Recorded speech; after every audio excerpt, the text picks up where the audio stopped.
আসসালামু আলাইকুম। বিবিসি আন্তর্জাতিক বিশ্ব সংবাদে আপনাকে স্বাগত। শুরুতে সংবাদ শিরোনাম, পরে বিস্তারিত। বাংলাদেশের সর্বশেষ গুরুত্বপূর্ণ আপডেট সংবাদে আপনাকে স্বাগত। শুরুতেই সংবাদ শিরোনাম, পরে বিস্তারিত। প্রথমে জানাবো, বিএনপি মব সৃষ্টির বিপক্ষে বললেন জয়নুল আবেদিন ফারুক। বিএনপি মব সৃষ্টির বিপক্ষে বলে জানিয়েছে বিএনপির চেয়ারপারসনের উপদেষ্টা জয়নুল আবেদিন ফারুক। তিনি বলেছেন, মব সংস্কৃতি শুরু করেছে কে? ইশরাকের প্রচারণায় বেগম খালেদা জিয়াকে মব সৃষ্টি করে মেরে ফেলতে চেয়েছিল মবের রানী হাসিনা। তিনি মবের মাস্টারমাইন্ড। জানাবো, পরমাণু পর্যবেক্ষক সংস্থার সঙ্গে সহযোগিতা স্থগিতে ইরানের সংসদে বিল পাস। জাতিসংঘের পরমাণু পর্যবেক্ষক সংস্থা আইএইএ এর সঙ্গে সহযোগিতা স্থগিত করতে একটি বিল পাস করেছে ইরানের সংসদ। বিলে বলা হয়েছে, জাতীয় নিরাপত্তার নিশ্চয়তা ছাড়া কোনো পরিদর্শক ইরানের পারমাণবিক স্থাপনায় প্রবেশ করতে পারবে না। আজ সংসদের মুখপাত্র আলী রেজা সালিমি এই কথা নিশ্চিত করেছেন। এরপর জানাবো, 14 জন ইরানি বিজ্ঞানীকে হত্যার দাবি ইসরায়েলের। 12 দিনের সংঘাতে ইরানের অন্তত 14 জন বিজ্ঞানীকে হত্যা করার দাবি করেছে ইহুদিবাদী ইসরায়েল। তাদের মধ্যে রসায়নবিদ, পদার্থবিদ ও প্রকৌশলী রয়েছেন। বার্তা সংস্থা এপির বরাতে এই তথ্য নিশ্চিত করেছে আল জাজিরা। তবে ইরান বলছে তাদের হাতে অনেক বিজ্ঞানী রয়েছে। যতই যুক্তরাষ্ট্র ও ইসরায়েল হামলা করুক, ইরান তার পারমাণবিক অস্ত্র তৈরি না করে পিছপা হবে না। এদিকে একদিনে 94 জন নিরীহ ফিলিস্তিনিকে হত্যা করল ইহুদিবাদী ইসরায়েল। 60 জনই ত্রাণ সংগ্রহকারী। যুদ্ধবিধ্বস্ত গাজায় লাগাতার হামলা চালিয়ে যাচ্ছে ইসরায়েল। সর্বশেষ আজ ভোর থেকে সন্ধ্যা পর্যন্ত বিভিন্ন স্থানে চালানো হামলায় অন্তত 94 জন ফিলিস্তিনি নিহত হয়েছে। এর মধ্যে ত্রাণ সহায়তার জন্য অপেক্ষায়রত অবস্থায় প্রাণ হারিয়েছে অন্তত 60 জন। লেবাননের সংবাদ মাধ্যম আল মায়েদিনের খবরে এই তথ্য উঠে এসেছে। এদিকে ইতিহাস গড়ে নিউ ইয়র্কের প্রথম মুসলিম মেয়র হচ্ছেন জোহরান মামদানি। টানা কয়েক মাস ধরে চলা রাজনৈতিক উত্তেজনার অবসান ঘটিয়ে নিউ ইয়র্ক সিটির বড় জয় পেয়েছেন 33 বছর বয়সী প্রগতিশীল ডেমোক্রেট নেতা জোহরান মামদানি। আজ সমর্থকদের উদ্দেশ্যে দেয়া বক্তব্যে তিনি বলেছেন, আমরা ইতিহাস গড়েছি, জানিয়েছেন তিনি বলেন, আমি এখন নিউ ইয়র্ক সিটির মেয়র পদে ডেমোক্রেট দলের প্রার্থী। প্রিয় দর্শক, এতক্ষণ শুনছিলেন সংবাদ শিরোনাম, এবারে বিস্তারিত। তবে তার আগে বন্ধুরা, অনুরোধ থাকবে এই সংবাদটিতে একটি লাইক দিন। এই চ্যানেলে আপনি নতুন হয়ে থাকলে আমাদের সংবাদটি দেখতে দেখতে চ্যানেলটি সাবস্ক্রাইব করে রাখুন। কমেন্ট করে বন্ধুরা আপনার মূল্যবান মতামত জানিয়ে দিন আপনি বিশ্বের কোন দেশ থেকে বা বাংলাদেশের কোন স্থান থেকে আমাদের সংবাদটি দেখছেন এবং শুনছেন। আর বন্ধুরা, ইরান ইসরায়েল যুদ্ধে আপনি কোন দেশকে সমর্থন করেন কমেন্ট করে জানিয়ে দিন। সংবাদটি আপনার সোশ্যাল মিডিয়া ফেসবুকে শেয়ার করে বন্ধুদেরও দেখার সুযোগ করে দিন। এবারে বিস্তারিত। বিএনপি মব সৃষ্টির বিপক্ষে বললেন জয়নুল আবেদিন ফারুক।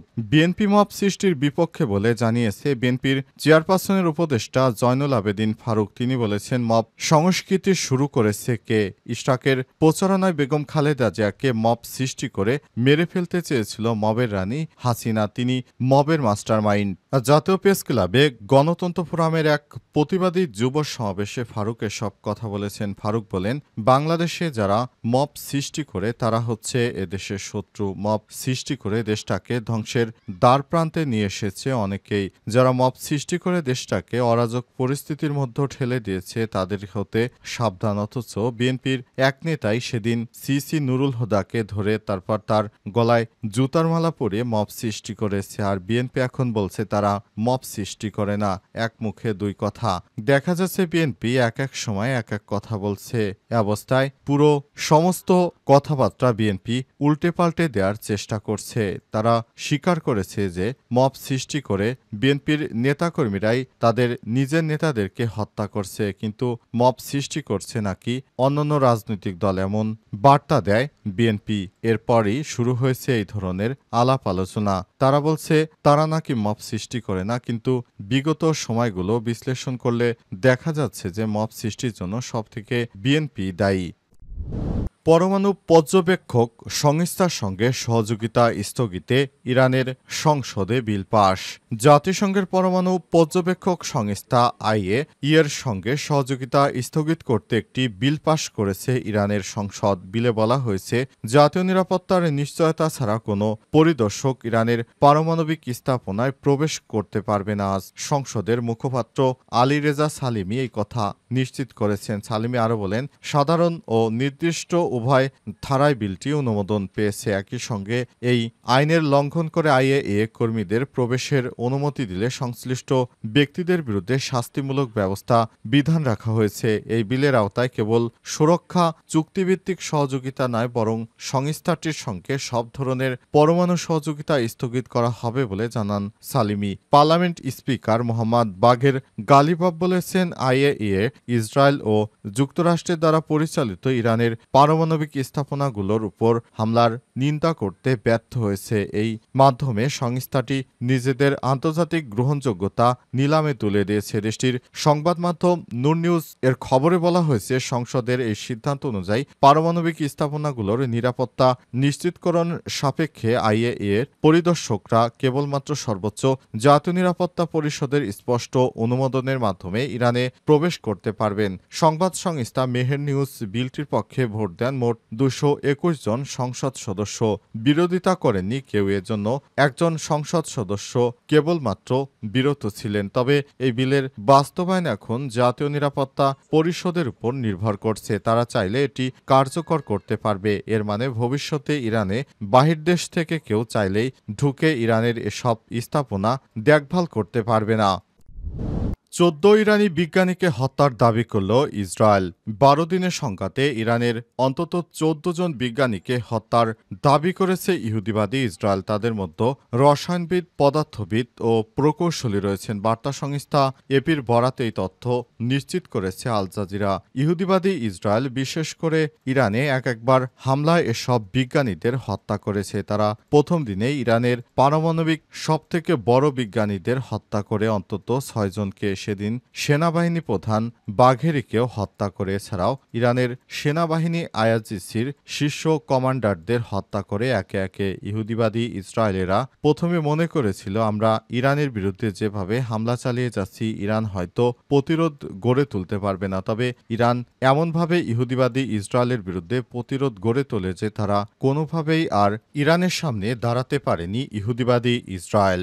রাষ্ট্রদূত জোশুয়া বলেছেন, ইরানি বিজ্ঞানীদের গোটা দল নিশ্চিহ্ন করার ঘটনা ইরানের পারমাণবিক কর্মসূচিকে অনেক বছর পিছিয়ে দিয়েছে।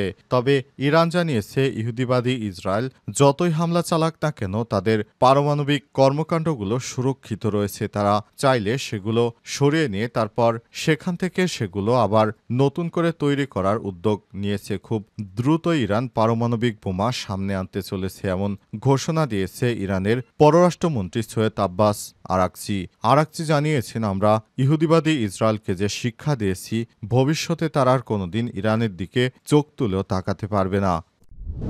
একদিনে 94 জন নিরীহ ফিলিস্তিনিকে হত্যা করল ইসরায়েল। 60 জনই ত্রাণ সংগ্রহকারী।